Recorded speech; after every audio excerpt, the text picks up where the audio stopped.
नमस्कार, मी अमोल जोशी. हवा महाराष्ट्राची या खास कार्यक्रमामध्ये आपलं स्वागत. आज आपण आलेलो आहोत नांदेड जिल्ह्यात. नांदेड जिल्ह्यामध्ये विधानसभेचे एकूण 9 मतदारसंघ आहेत. यातले 6 काँग्रेसचे आमदार आहेत, 2 राष्ट्रवादीचे आणि 1 अपक्ष आमदार इथून निवडून गेलाय. भाजप आणि शिवसेनेला किंवा मनसेला इथून एकही जागा मिळालेली नाही. माजी मुख्यमंत्री अशोक चव्हाण यांचा हा बालेकिल्ला आहे. मात्र आता सगळेच पक्ष स्वबळावर लढत असल्यामुळे इथली समीकरणं यावेळी बदलू शकतात का? शिवसेना किंवा भाजपला किंवा मनसेला इथे चंचू प्रवेश करता येण्याची काही संधी निर्माण झालेली आहे का? आणि एकंदरीतच नांदेड जिल्ह्याचं चित्र कसं असू शकेल याविषयी मतदारांना काय वाटतं हे जाणून घेण्याचा आपण प्रयत्न करणार आहोत. आणि त्यासाठी आपण फिरणार आहोत नांदेड जिल्ह्यातल्या वेगवेगळ्या विधानसभा मतदारसंघांमध्ये.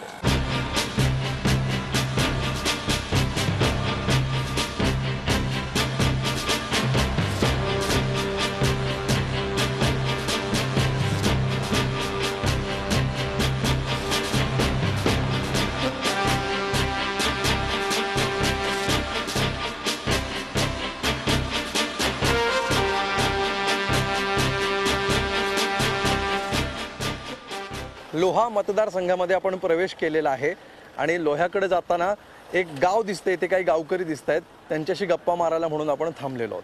काका, हे गाव कुठलं? शिरगाव. अच्छा, इथले आमदार कोण आहेत आता चालू? हां, शंकरांना धोंडगे. अच्छा, यावेळी तुम्हाला काय वाटतंय, काय चित्र असेल मतदारसंघात? आताचं चित्र माझ्या मतानं बीजेपी यायला पाहिजे. बीजेपी यायला पाहिजे. हो. अच्छा, या ठिकाणी आता चिखलीकरांनी सुद्धा राजकारणामध्ये उडी घेतलेली आहे. आणि जे एकेकाळचे विलासरावांचे समर्थक आणि अशोक चव्हाणांचे विरोधक असे ओळखले जातात. तर त्यामुळे काय चित्र बदललंय मतदारसंघातलं तुम्हाला वाटतं? इथं माझे आमदार रोहिदासजी चव्हाण साहेबाच चालते जास्त. चिखलीकर विजय होतील? नाही, चव्हाण साहेब मनसेचे प्रदेश उपाध्यक्ष. मनसेचे कार्यकर्ते तुम्ही मनसे विजय होईल हे म्हणणं ह्याच्यात काही नवीन नाहीये. 14,000 जे मतदान आहे लोह्याचं मतदारसंघाचं ते प्रॉपरचं 9 नगरसेवक मनसेचे आहेत. या ठिकाणी ग्रामीण भागातले जे सरपंच आहेत ते रोहिदास चव्हाणच्या संपर्कामध्ये सर्वात जास्त आहेत. अच्छा, ठीक आहे, त्यांना फायदा होईल असं वाटतंय. इथे काय परिस्थिती बदलेल असं वाटतंय तुम्हाला? आता आहे तेच राष्ट्रवादीच येईल की शिवसेनेला फायदा होईल?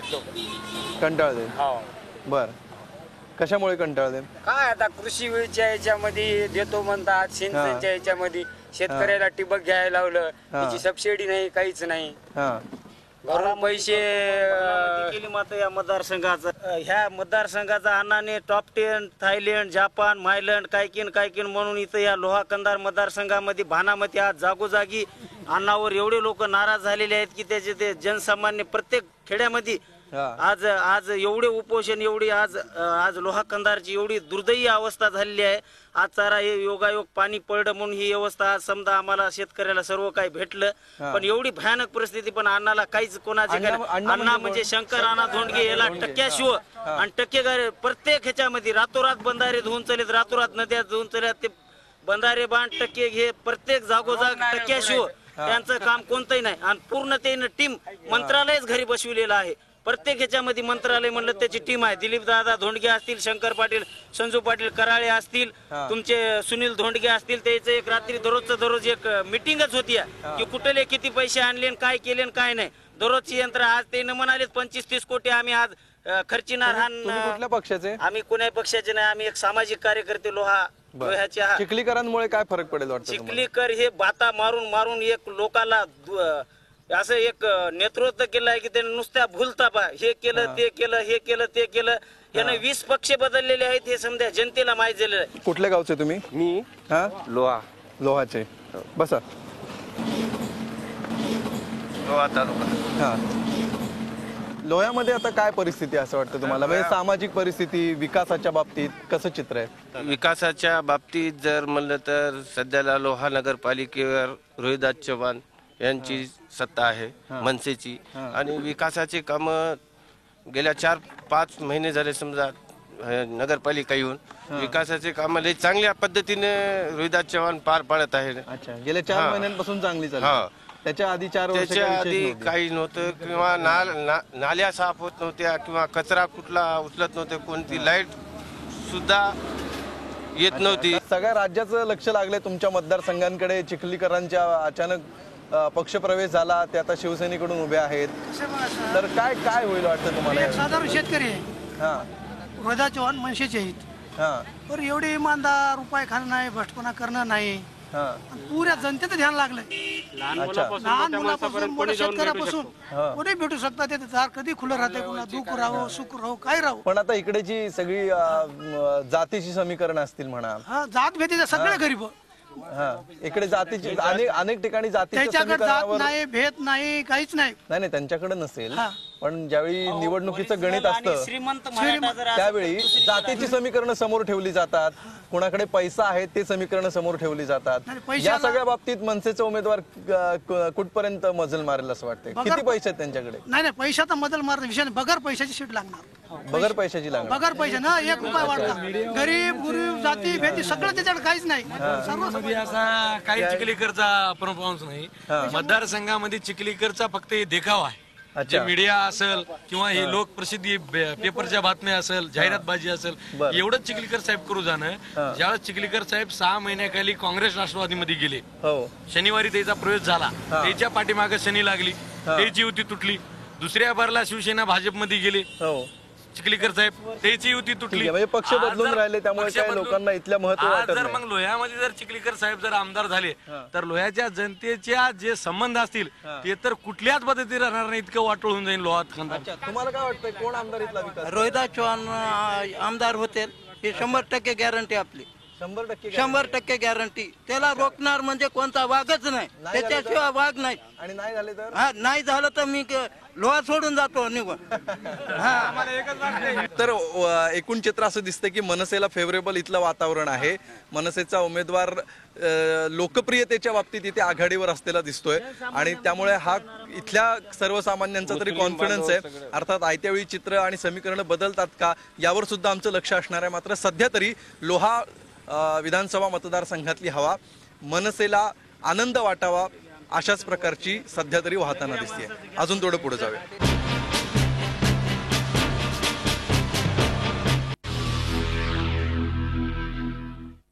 तर हवा महाराष्ट्राची मध्ये आता आपण आलेलो आहोत भोकर विधानसभा मतदारसंघातल्या पिंपळगाव नावाच्या या गावामध्ये. येथे काही ग्रामस्थ आपल्या सोबत आहेत. तुमचं नाव काय काका? पंडित मारुतराव कल्याणकर. अच्छा, काय करता तुम्ही? आपलं शेती. अच्छा, सध्या भोकरमध्ये आता मागच्या वेळी अशोक चव्हाण इथले आमदार होते, यावेळी अमिता चव्हाणना उमेदवारी दिली आहे. तर यावेळी काय वाटतं, काँग्रेसच निवडून येईल का दुसऱ्या पक्षाला संधी मिळेल इकडे? सध्याचा वाटते बाबा 4 पक्ष आहेत, कोण येऊन असं काही सांगू शकत नाही. मतदारसंघातनं कोण निवडून येणार? या मतदारसंघातून भावी येऊ शकणार वाटते. काय बरं कारण त्याचं? याचं कारण की मतदारसंघामध्ये जरा शंकरराव चव्हाण साहेबांचे उपकार असल्यामुळे इसापूर धरणाच्या पाण्या बाबतीत याच्या बाबतीत येऊ शकन वाटते एक अंदाजे. अच्छा, मग इथे नवीन नेतृत्व तयार होतं का कुठलं?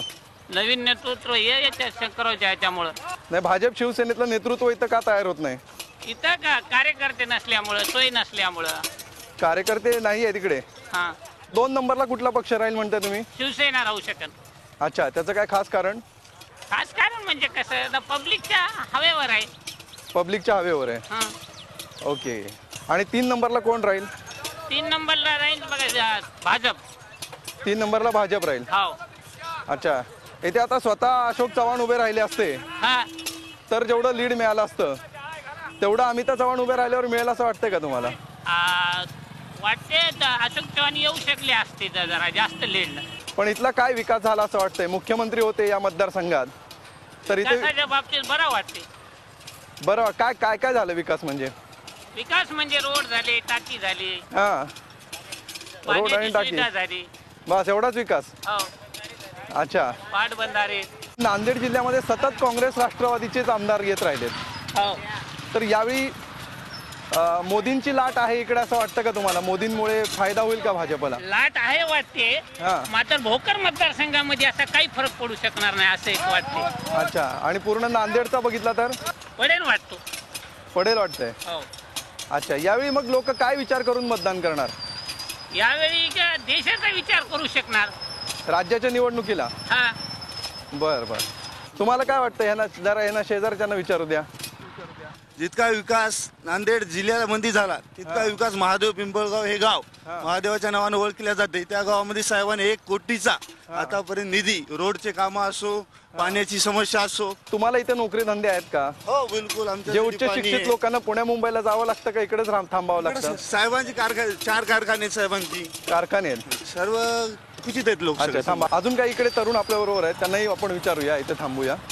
तुम्हाला काय वाटतंय की तरुणांचा खरंच विकास झालाय का या भागात? झालेला आहे साहेब. इथं अशोक चव्हाण साहेबांनी भरपूर आमच्यासाठी केलेलं आहे. आणि आता इकडे MIM चा सुद्धा प्रभाव या भागामध्ये असलेला बघायला मिळतोय. हो सर. हा MIM ला मतदान पडणार नाही साहेब. नाही पडणार. मोदी सरकार एक बार मोदी सरकार. अच्छा, तुम्ही कुठले? महादेव पिंपळगाव. अच्छा, शेतकरी माणूस आहे सर. मग यावेळी शेतात काम करतो. हो, लाईट आम्हाला 7 तास देतोय सरकार. पण हे सगळे म्हणतात की एवढा विकास नाही झाला. नाही, हे विकास त्यांचा नाही साहेब. हे विकास आहे शंकरराव चव्हाण साहेबाचा. अजित चव्हाणचा काहीच नाही सर. काहीच नाही. शंकरराव चव्हाणचा उपकार आहेत आमच्यावर. अच्छा, हो. मग तरी पण तुम्ही कसं काय म्हणता की व्यक्तिगत लाभ म्हणजे विकास नसतो साहेब. विकास म्हणजे समाजकारण, म्हणजे राजकारणाचं नाही, समाजकारण इथे आमदारां म्हणून काय विकास केला? त्यांच्या वडिलांचा सोडून त्यांनी स्वतः म्हणून काय केलं? स्वतः म्हणून व्यक्तिगत विकास केलाय साहेब.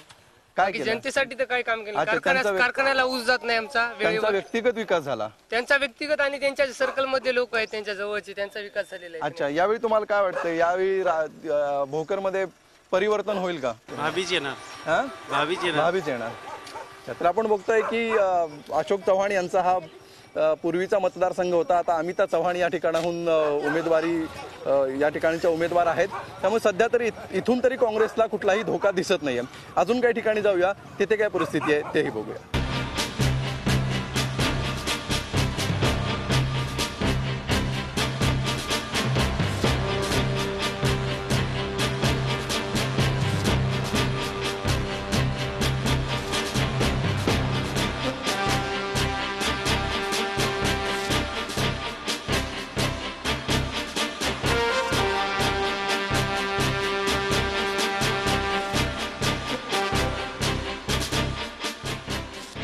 आणि आता आपण आलेलो आहोत नांदेड शहरामध्ये. माझ्या पाठीमागं इथले थोर विचारवंत आणि लेखक नरहर कुरुंदकर यांचा पुतळा आहे. एका थोर विचारवंताचं शहर म्हणून नांदेडची ओळख आहे हे महाराष्ट्रातल्या फार कमी जणांना माहिती असेल. त्यामुळे खास या ठिकाणी आपण येऊन हा भाग करणार आहोत. आणि नरहर कुरुंदकर या विचारवंताला जवळून पाहिलेली काही मंडळी आपल्याबरोबर आहेत. त्यांची इथल्या राजकीय परिस्थितीविषयी काय मतं आहेत हे सुद्धा आपण त्यांच्याकडून जाणून घेणार आहोत. सर, ज्या प्रकारे नरहर कुरुंदकरांनी त्यांच्या अनेक पुस्तकांमधून राजकीय विश्लेषण केलेलं आहे आणि शिवाय त्यांना तुम्ही सुद्धा जवळून पाहिलेलं आहे, तर त्यानंतर कुरुंदकर गेल्यानंतर मागच्या काही वर्षामध्ये नांदेडमधली जी राजकीय परिस्थिती बदलते आहे किंवा घडते आहे, जे काय होतंय त्याविषयी, त्या सगळ्या परिस्थितीकडे तुम्ही कसे पाहता? मागच्या काही वर्षात नांदेडमध्ये काय घडलं? मुळामध्ये सगळीकडेच कोण्याही विचारवंताची आता कोणाला गरज राहिलेली नाही. राजकीय परिस्थिती गोंधळाची आहे.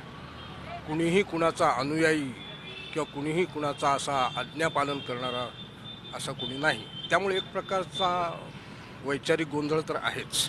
पण कुरुंदकरांचा संदर्भ दिल्यामुळे एक गोष्ट सांगतो की आणीबाणीच्या काळात सुद्धा कुरुंदकरांनी शंकरराव चव्हाणांचाच प्रचार केला होता, हे विसरू नका. पण एकूण भावनिकदृष्ट्या संपूर्ण मराठवाड्यातली जनता, केवळ नांदेड नाही, ही एका गोष्टीनं त्रस्त आहे की आमचा विकास झालेला नाही, आम्हाला पाणी मिळत नाही, आमचा अनुशेष भरून निघालेला नाही, नागपूर कराराप्रमाणे आम्ही विलीन झालो पण कुणीही त्या अटी पाळलेल्या नाहीत. आणि हा असंतोष आजही कायम आहे. तो कसा प्रगट होईल मतदानातून हे मला नाही सांगता येणार. पण कुठलाही माणूस मतदार हा पक्षीय भूमिकेपेक्षा आपल्या भागातला, आपल्याला उपयोगी, आपलं भलं करणारा, आपलं गाऱ्हाणं ऐकणारा, आपण त्याच्याशी लवकर तात्काळ भेटू शकतो असा उमेदवार निवडतील असं मला वाटतं. जर शंकररावांचं राजकारण आणि त्यानंतर आता अशोक चव्हाणांचं राजकारण यात काय मूलभूत फरक पडला असं तुम्हाला वाटतं? नाही सर, कसं आहे, शंकररावाचा काळ आणि आताचा काळ याचाही विचार केला पाहिजे. कारण शंकररावाचा काळ होता एकनिष्ठपणाचा, तत्वनिष्ठ होतात, कार्यकर्तेही तत्वनिष्ठच होते. पण सध्या जे राजकारणामध्ये बाजार झाला आहे त्याच्यामध्ये चांगलं कोण आहे आणि वाईट कोण आहे निवडणं फार जनतेला अवघड झालेलं आहे. त्यातल्या त्यात नांदेडचा विकास हा अशोकरावांनी वेगळ्या दृष्टीनं पुढं आणलेला आहे. इथं आमच्यासारखे जे साहित्यिक आहेत, जाणकार बुद्धिवंत आहेत, ते कोण्या पक्षाला बांधलेले नाहीत. पण एकूण जर दृष्टिकोन पाहिला तर अशोक चव्हाणची दृष्टी आणि इतर पक्षाच्या राज्यकर्त्याची दृष्टी यामध्ये थोडासा फरक बसतो. आणि आपल्या वडिलांच्या शंकररावांच्या पावलावर पाऊल टाकूनच अशोकरावांचं राजकारण पुढं जात आहे. पण त्या काळाचा परिणाम म्हणून थोडंसं वेगळं, त्या काळातलं वेगळं आणि आताचं वेगळं पण आहे. सध्या इथून पुढच्या काही काळ बघता हा काँग्रेसचा गड अभेद्य राहील असं वाटतं की इथे आता, कारण एकही शिवसेना भाजपचा आमदार इथे नाहीये, पण शिवसेना भाजपचा एखाद दुसरा आमदार इथे चंचू प्रवेश करेल किंवा काहीतरी इथे त्यांचं बेस होईल, अशी काही चिन्ह सध्या तुम्हाला दिसत नाही. एखादा दुसरा आमदार निवडून येईल, पण बेस जो आहे की जिल्हा परिषद आहे, नगर परिषद आहे किंवा ग्रामपंचायत स्तरावर पहिल्यापासनं इथे सामान्य माणूस हा त्याची इच्छा असो नसो हा काँग्रेस प्रो राहिलेला आहे, हे तुम्ही विसरू नका. मोदी लाट वगैरे हा पण इकडे, मोदी लाट आमच्याकडे तुम्हाला दिसली नाही आणि यापुढे आली तर आनंदाचीच गोष्ट आहे. पण इथे आज मोदी लाट नाही, इथे कुणाचीही लाट नाही. इथे एकच लाट आहे की आमच्यावर अन्याय झाला, आमचं भलं करणारा माणूस पाहिजे, मग तो कोणत्याही पक्षाचा असो. आणि दुसरी एक गोष्ट तुम्हाला सांगतो, मराठवाड्याचं दुर्दैव आहे, मराठवाड्यानं कधीही एकमुखानं शंकररावांना आपला नेता मानलेला नाही. तिकडे बाळासाहेब पवार होते, बाबूराव काळे होते, विनायकराव पाटील होते आणि पश्चिम महाराष्ट्रानं या लोकांना खेळवलं. माझा सरळ आक्षेप आहे की पश्चिम महाराष्ट्राच्या ओंजळीनं पाणी पिणारे इकडे राजकीय पुढारी आहेत. म्हणजे सध्या आपल्याला असंच चित्र दिसतंय की इथली जनता जो विचार करते आहे तो पक्ष कुठला आहे किंवा व्यक्ती कुठली आहे हा नाही आहे, तर त्यातल्या त्यात आपल्या समस्या सोडवण्यासाठी कोण नेता सक्षम आहे याचा विचार करूनच जनता मतदान करेल. आणि अशी क्षमता नांदेडचा विचार केला तर अजूनही चव्हाण कुटुंबियांकडेच दिसतीये. त्यामुळे इथे काँग्रेसला आणि काहीसा राष्ट्रवादीला फायदा होऊ शकतो. या दोन पक्षांच्या दिशेलाच सध्या या क्षणाला तरी नांदेडमधली हवा वाहताना दिसतीये. तर ही होती नांदेड जिल्ह्यातली हवा. यानंतर उद्या पुन्हा नवा मतदारसंघ, नवी हवा.